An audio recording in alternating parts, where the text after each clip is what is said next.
Hey guys, today I want to show you how to mix Koesisters. It's a fairly easy process. I've got all my dry ingredients lined up on this side, and on that side is my wet ingredients. And then once I've mixed both of them separately, I'm just going to add the wet ingredients into the dry ingredients. But the reason why I want to show you how to mix it is because I want you to get the consistency of the dough right. It's difficult to explain that in a recipe. Okay, so in this big bowl here I've got about 4 cups of all-purpose flour and a half a cup of self-raising flour. And bear in mind the recipes in the book, so don't worry too much about that. Even the spices that I'm going to take you through in a second, you want to add a little bit more, a little bit less. It's completely up to you. I'm heavy-handed with the spices because for me a Koesister must be spicy, and I don't mean spicy as in heat, I mean spicy as in flavor. So if not, then it's more like a donut to me. I've got a half a cup of brown sugar. Of course you can use white sugar, it's completely up to you. So I've got that, and then I've got my yeast. It's 1 packet of yeast, or 2.5 teaspoons of yeast. That's going in. And then I'm going to take you through the spices, okay? So I've got some salt, cinnamon, aniseed, fine ginger, mixed spice. This little bit here is optional. It's actually fine aniseed. I absolutely love the flavor of aniseed, so I'm actually throwing a little bit more of that in. 1 teaspoon of baking powder. This is really not traditional. I just find I love the flavor and the puffiness that the baking powder lends to the Koesister in addition to the yeast. And then ground cardamom. So you can buy ground cardamom in the shop, but what I've done, you can see mine is a little bit more coarse. It's got more texture to it. What I do is I roast and toast mine, and then I put it in my little spice grinder. The second spice that I also make in my spice grinder is this little lovely thing here. So this is naartjie peel. So in the spice shop you will know that they say it's a naartjie peel spice. So what I've done is here, you can see I've actually taken the peel of a naartjie and I've left it on my windowsill for 2-3 days, and it dries out completely. And then what I do, I put a tablespoon of brown sugar with it, and then I blitz it in my spice grinder, and I end up with my own naartjie peel spice. I feel that the flavor and the aroma is so much more pungent and aromatic, so I make my own. And not only can you use this in the Koesisters, I sometimes take more sugar, put it in there, and then sprinkle it on my pancake, on top of my bread pudding, sago pudding, my chia that I eat in the morning for breakfast, just about anything. So go ahead and make your own. You really don't have to buy it in the shop. Okay, so the spices, the last of the spices, remember there's flour, there is brown sugar, there's yeast, and the spices, I'm going to run through it again: salt, fine cinnamon, aniseed, fine ginger, and then I've got some mixed spice, and then ground cardamom, a little bit of extra aniseed, baking powder, and my naartjie peel spice. And everything is going to go in as quickly and as simply as that. So now what I've got, very important guys, you need to mix this through. And reason being, if you were to put your wet ingredients into this immediately, you would end up with clumps of spice, and that's not really very pleasant. So always ensure that you mix this thoroughly. Okay, so that is done. The next thing I'm going to do, I'm simply going to add all my wet ingredients into one bowl. I've got 1 cup of warm water, 1 cup of milk,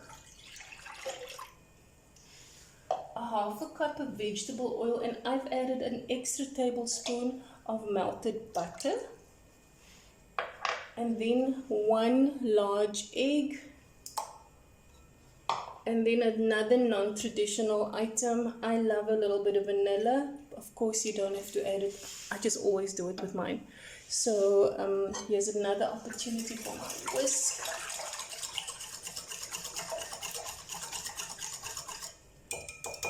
So simply guys, I've got my dry ingredients, I've got my wet ingredients, and I am simply gonna add that here. So now, very important, this is a very loose, soft, moist dough.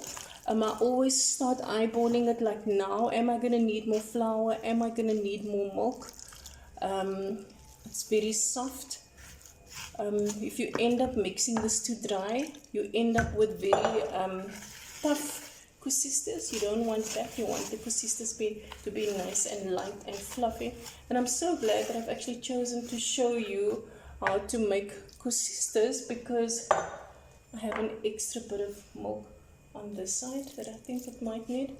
And because the texture, it's difficult to explain what it should look like. So this is what I'm doing. And now you can see the consistency is soft and gooey. I'm going to mix it with a spoon because I actually want to try and mix through all that lovely spices. And I'm going to go one step further. I'm going to put some oil on my hands. So at this point we are done with flour completely. And when I say we are done with flour completely, we are not ever going to add any flour to this again. We are just going to be working with oil. And you can see I'm doing that. I'm wanting to mix that. And that is it, guys. So I'm simply going to cover this with a lovely kitchen cloth. And a little trick, I'm going to take a little bit of oil. And what it does, it actually brings everything together. When I take a little bit of oil and I pat it, I'm simply going to pat it. And this is going to brew for about 45 minutes. And when that is done, and I usually put this in my oven, guys. I switch it on for about 2-3 minutes on about 40 degrees and switch it off again. And then the residual heat of the oven, I think it's perfect to prove this. I'm just going to wash my hands.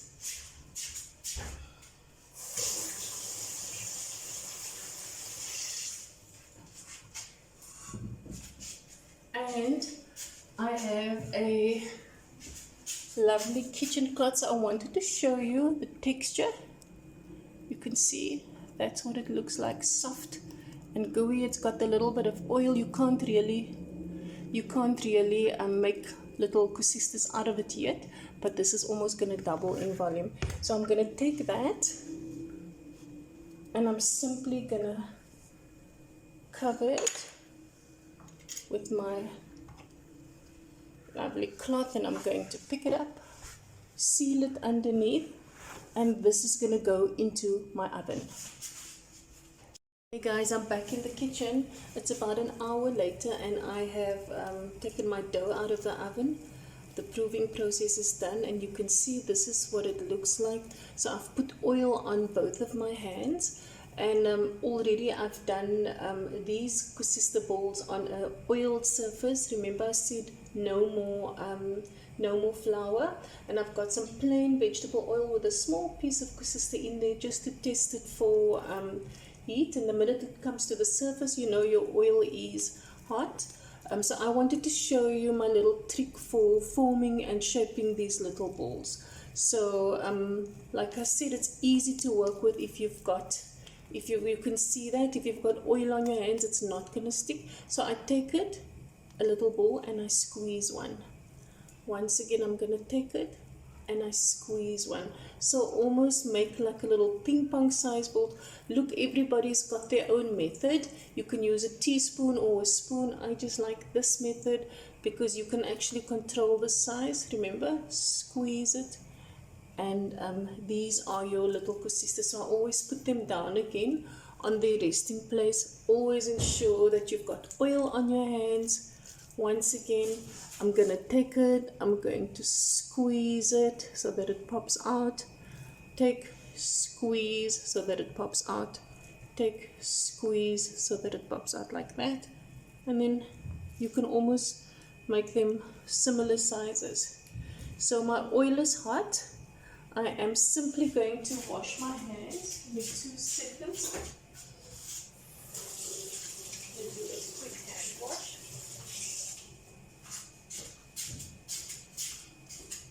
A quick hand wash. So now I am going to start on the furthest side for the ones that have been lying down for the longest. So I'm going to take it and I simply stretch it, put it in, pick it up. You can see I've got it and I'm going to stretch it. That's a little round ball, stretch it. I know a lot of people love very big Koesisters. I don't like very big Koesisters, so of course you can do whatever you want to. You can make it as big or as small as you want. Take it, squish it. Take it, squish it. So play around with the heat. If you feel that the heat is too hot and it's cooking too quickly, then turn it down a little bit. I usually get about 48 to 50 out of this batch. And once again, I've got a little strainer there with some kitchen towel. Take it, pull it. Once again, I'm going to take it, pull it. Once again, take it, pull it. So, there we go. So now I have my little clasping tool here again. I'm going to ensure that they cook evenly, lovely and golden brown. Just check on the heat that it doesn't get too hot. This is a gas stove, so gas tends to be very quick, fast. So these are not ready to turn yet. They're lovely and light and fluffy.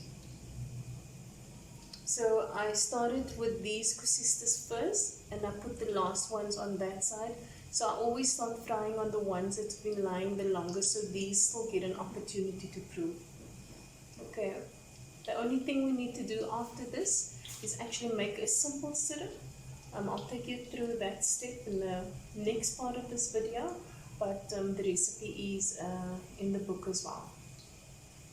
Easy peasy. Try not to overcrowd your pan too much. You can see there's a little bit of leg room here because they do swell up a bit. And not yet. We're almost there. There we go. This one needs just a little bit more. Yep. There we go. There we go.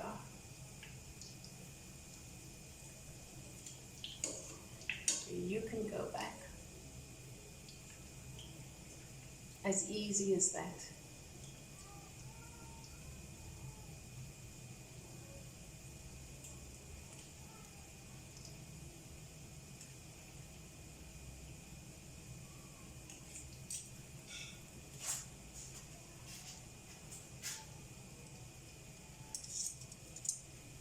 I am actually going to move my camera just a little bit closer so that you can see what's happening there.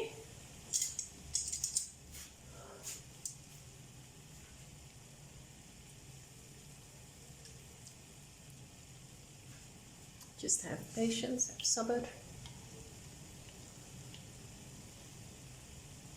Once again, the kitchen is smelling like Sunday morning on a Monday afternoon.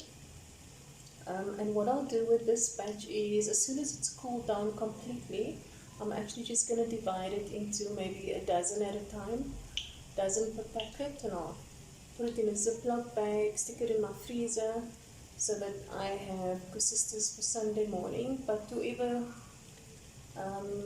pops in, send some to my mom, send some to the neighbors.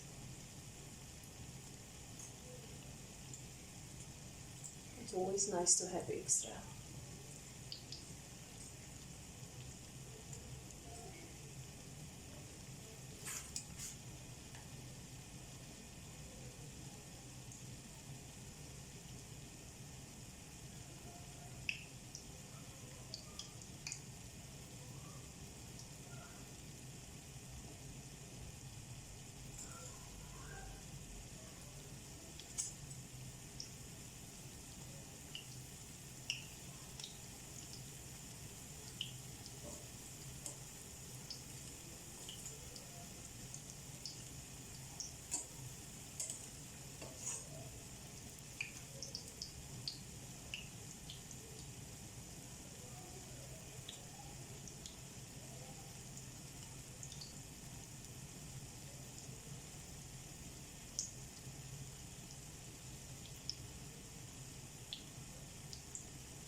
That one's got the right color. That one as well. I don't want them too dark.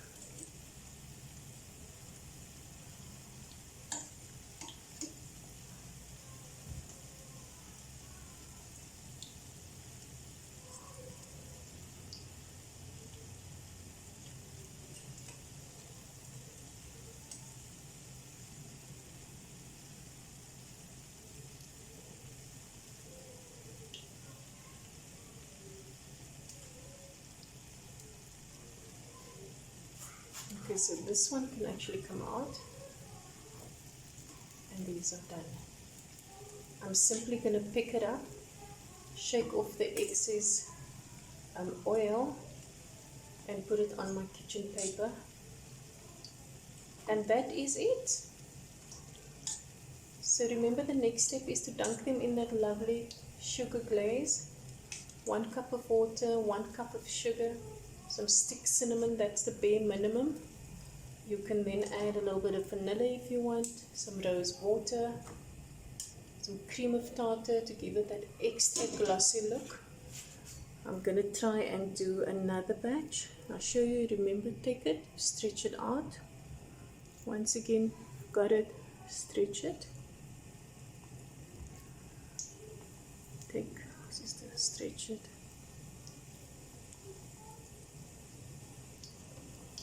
Easy peasy.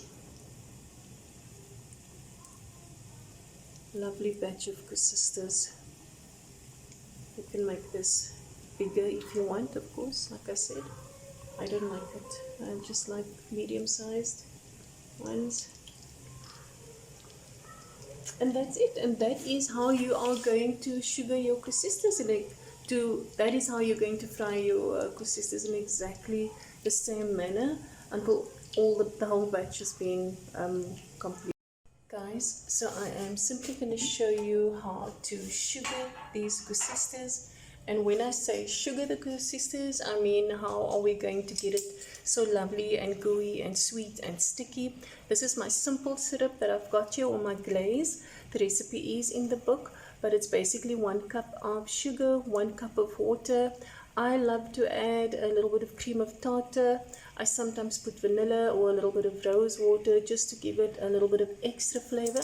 And you can see some cinnamon sticks. So I've prepared this in advance already. And these are the Koesisters that we've just made. I've got about 2, 4, 6, 8. I've got about 9. So they're a little bit warm still. But of course you can take it out of the freezer if you've made it in advance. Completely up to you. And you can see that this is not too thick. I don't want this to be gloopy like a Koesister. It shouldn't form a hard shell on the Koesister. It must just be a little bit sticky when you put your hand to it. So this is all that I'm going to do. I'm going to put it in there, and I'm going to just simply turn it around and twirl it. If you feel that it becomes too sticky, you can just add a little bit of water, like a tablespoon of water to your Koesister. Okay, so this is all that there is. I'm going to lift it. You can see how lovely and sticky that is. That's exactly what I want.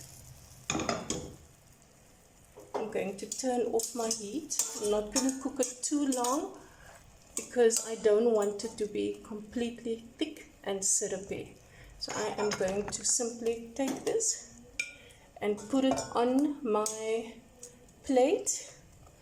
You can see it's lovely and sticky and gooey. I just need to put some coconut on it. I will show you how to do that in a jiffy. So we're done with the sugar bit. I've killed the heat there. So what I'm going to do now, I am simply going to move this like that so that you can see what I'm doing. I've got 2 bits of coconut here. So the first way is just the conventional one, where I just simply sprinkle some coconut on there, plain coconut, nothing fancy. And then the way I like to eat my Koesisters, this is a little coconut mix that I've got here. It's about 1 cup of coconut, half a cup of sugar, and 2 tablespoons of butter. And then I simply just mix it together in a little pan and cook it, and then I get like a little bit of sauce. Like this is a saucy coconut almost. So I'm actually going to make a little pocket or a hole and stick this in the koesister. Okay, so 1 cup of coconut, half a cup of sugar, 2 tablespoons of butter. You could also leave the butter out. That is my first koesister. I absolutely love this. So remember, these were also in the sugar as per normal. Just take this, just make a little hole in it. You can put however much or little as you want. The recipe for this is also in the book. And then the last one, simply like this, open it up. Take your little, I prefer my koesister like this, but nothing wrong eating it both ways. So that is our lovely koesisters. Absolutely delicious.